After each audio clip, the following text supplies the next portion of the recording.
The year is 1910. The first public radio broadcast has just taken place in New York. Roald Amundsen's expedition is en route to Antarctica. And in the U.S. House of Representatives, a man named Robert F. Broussard is asking for $7 million in funding for importing hippos to Louisiana.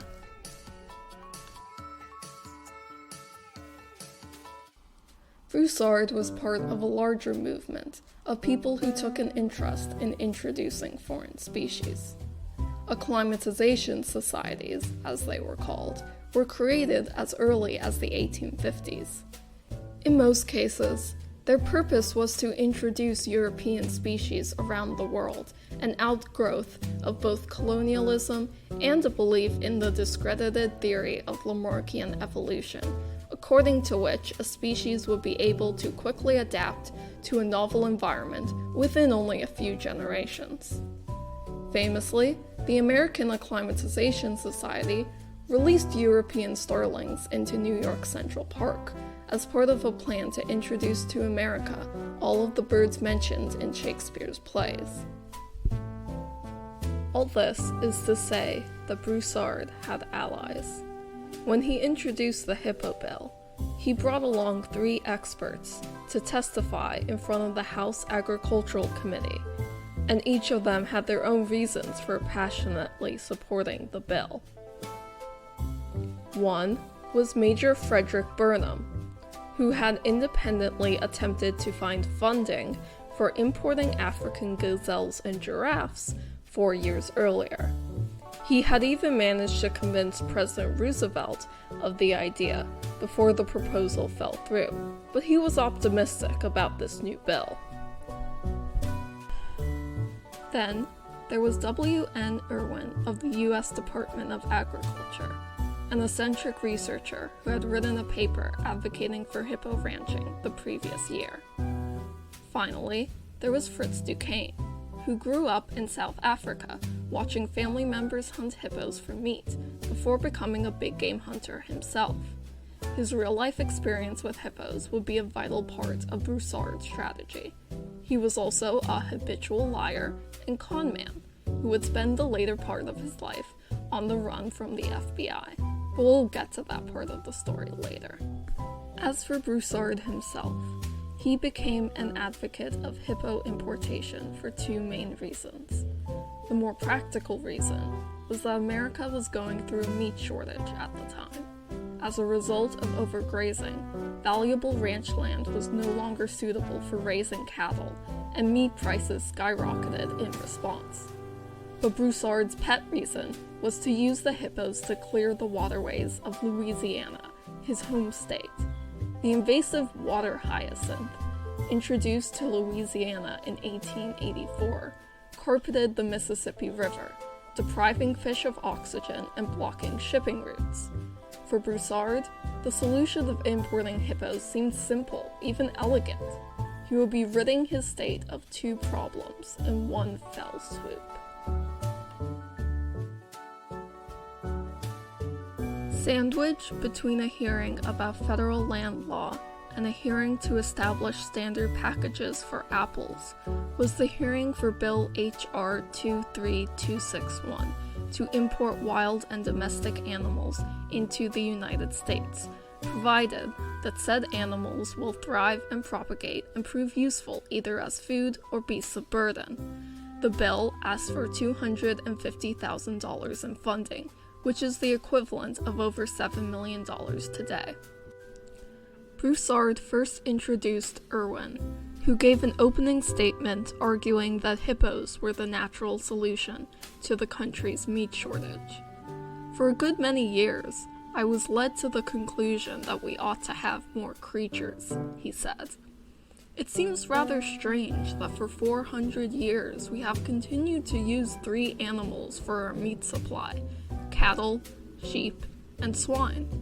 We can add a great many more species that will be of immense benefit in the way of strengthening our meat supply.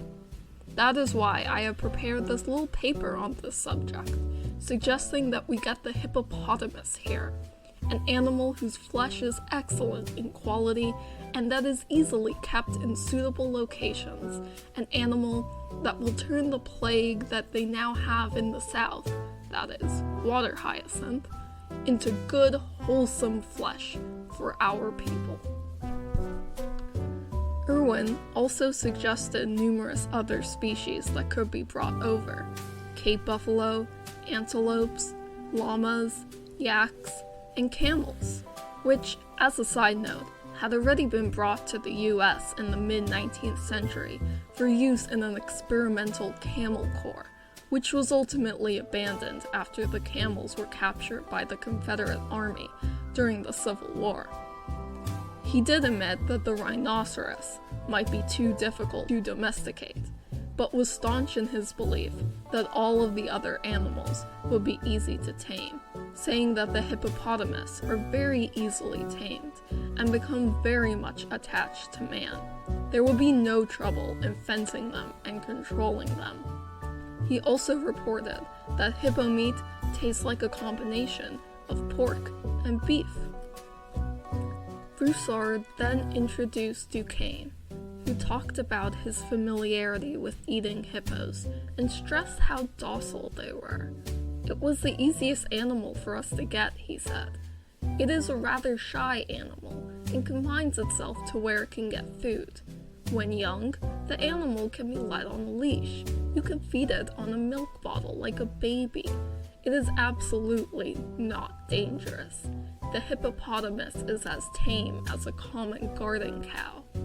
He also suggested that zebras could be used to pull carts, and that the giraffe could be easily domesticated as well, saying it is most harmless and almost childlike. Duquesne was a charismatic speaker, and his account impressed both the members of the Congressional Committee as well as reporters who had been following the story. While there were, of course, skeptics, the general public opinion was overwhelmingly positive. Editorials in the Washington Post and New York Times praised the idea, calling hippo meat lake cow bacon and predicting that it would be only a matter of years before hippos would be imported. Peace, plenty, and contentment lie before us, one magazine proclaimed. A new life, folded in that golden future when the meadows and the bayous of our southern lands shall swarm with herds of hippopotami. Finally, Broussard called upon Burnham, who he had only met that morning, to speak. Burnham's testimony was more interesting for its timing than its content. You see, during the Second Boer War, Burnham fought the Boers on the side of the British, and was entangled in a game of cat and mouse with an enigmatic man known as the Black Panther of the Veldt. Both men were tasked to kill the other, though neither would succeed. In his memoirs, Burnham would alternate between praise and scorn towards the Black Panther, saying that he was one of the craftiest men I ever met, a man of extraordinary power, but also calling him the human epitome of sin and deception. What Burnham must have been keenly aware of, as he testified that day, was that the Black Panther of the Veldt was none other than Fritz Duquesne.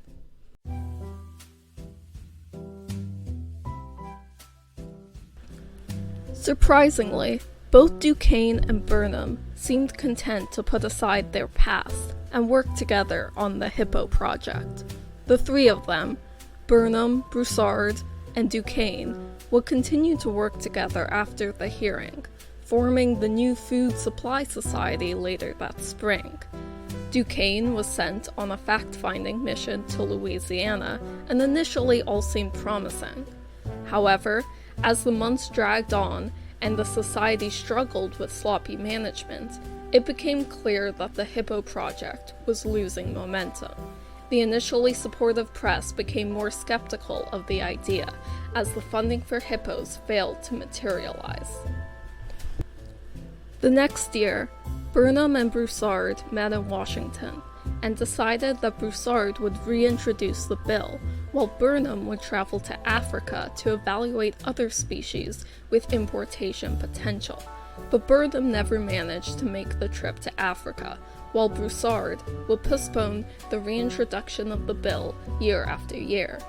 Irwin died that same year, and the Department of Agriculture would publicly refute his claims, advocating instead for turning the swamps of Louisiana into pasture land for cattle. Broussard would die in 1918, and the meat crisis would eventually be solved with the implementation of industrial farming practices. Water hyacinth continues to plague Louisiana to this day, with agencies at both the local and federal level struggling to eradicate it. As for Duquesne, he would be arrested for insurance fraud in late 1917. At the time of his arrest, he had a large collection of newspaper clippings relating to the bombing of British ships, which raised suspicion. What was eventually pieced together was that after the Hippo project fell through, he became a German spy in 1914, after spending some time in Brazil, planting explosives on British merchant ships under the alias Piet Nieuwkoop, the phonetic spelling of Duquesne spelled backwards. He faked his own death and fled back to New York in 1916, where he would later be arrested. Now that his cover was blown, American authorities prepared to extradite him to Britain, where he would be charged for murder. Desperate to avoid this, Duquesne pretended to have suddenly become paralyzed in both legs and was transferred to Bellevue Hospital. After 2 years at Bellevue, he managed to escape, returning to being one of the most wanted criminals in the world. The full story of Duquesne's life is well beyond the scope of this video, but he would continue being a German spy well into World War II, in and out of prisons and constantly on the run from the FBI. On June 28, 1941, Duquesne and 32 other German spies, the Duquesne spy ring, were arrested in what has been called the largest espionage case in American history. Duquesne would remain in prison until 1954, and, due to poor health, died 2 years after being released. As for Burnham, he would continue to mourn both the failure of the Hippo project as well as Duquesne's defection to Germany for the rest of his life. An eternal optimist, he hadn't expected his old rival to stoop that low, and he also maintained his belief that importing hippos to Louisiana was the logical thing to do. The failure of the Hippo project was definitely for the best. It's clear that the importation of wild hippos would have been environmentally catastrophic, but so was the resulting destruction of the Louisiana wetlands through other means that occurred over the following decades. Large-scale logging, pollution, and changes to the flow of the Mississippi River all contributed to the loss of many wetlands, even without hippos. As John Muallen, author of the definitive essay American Hippopotamus, wrote, "We developed ways to raise more of the same animals in more places. Gradually, that process led to the factory farms we have today, a mammoth industry whose everyday practices and waste products are linked to everything from the rise of antibiotic-resistant bacteria to something called blue baby syndrome, in which infants actually turn blue after drinking formula mixed with tap water that's been polluted by runoff from nearby feedlots. That same runoff also sloshes down the Mississippi River to its mouth, pooling into one of the world's biggest aquatic dead zones, 7,000 or 8,000 square miles large at a time." In an ironic twist, Louisiana would eventually get their own aquatic herbivorous invasive species. The nutria, a large rodent native to subtropical South America, was imported to Louisiana in the 1930s for the fur industry. Their thick, water-resistant fur, similar to beaver or mink, was highly desired, so nutria ranching seemed like a lucrative business. However, enough nutria managed to escape to form a quickly growing wild population, and they quickly became an ecological disaster, eroding riverbanks, destroying natural vegetation, and outcompeting native wildlife. Millions of dollars have been spent attempting to eradicate them for good, with little success. More recently, the Louisiana Department of Wildlife and Fisheries has been promoting eating nutria meat, going so far as to publish recipes for nutria fettuccine. And a company called Marsh Dog has been manufacturing nutria meat dog treats. Unfortunately, despite how environmentally friendly it is, nutria meat has yet to find mainstream popularity. And so the eradication of nutria remains a problem with no clear solution. And that's the story of how America decided against importing one invasive species, only to import another.